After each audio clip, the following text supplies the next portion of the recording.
আমি কেসটা স্টাডি করে নিয়েছি, কালকের মধ্যে আমি ফাইল রেডি করে দেবো। আমি এটা কি শুনছি? একটা মেয়ে হয় আর একটা মেয়ের বিরুদ্ধে তুই কেস লড়ছিস? মা, আমি একজন লয়ার আর আমি সত্যের জন্য লড়াই করছি। তাই শোন, একটা মেয়ের অ্যালুমিনি চাওয়ার অধিকার আছে। 100 বার চাওয়ার অধিকার আছে মা, কিন্তু সেটা বেআইনি পথে নয়। ও যদি সৎ হতো আমি তাহলে ওর হয়েই লড়তাম। দুটো বই পড়ে না তোর মাথাটা একদম গেছে।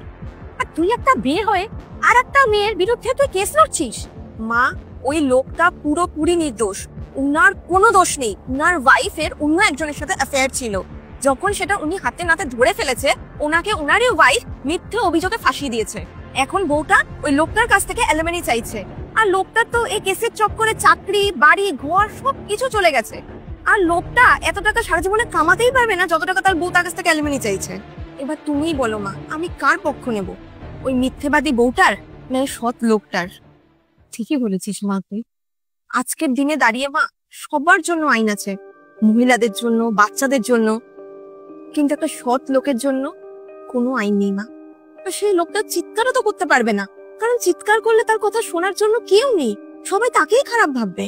আমি কিন্তু উনার পক্ষ এই কারণে নিচ্ছি না যে উনি একজন পুরুষ মানুষ বলে। আমি উনার পক্ষ নিচ্ছি উনি একজন সৎ পুরুষ মানুষ বলে। আর মা, সঠিক বিচার পাওয়ার সকলের অধিকার আছে। ভগবান তোর মঙ্গল করুক। আমার আশীর্বাদ তোর সাথে সবসময় আছে।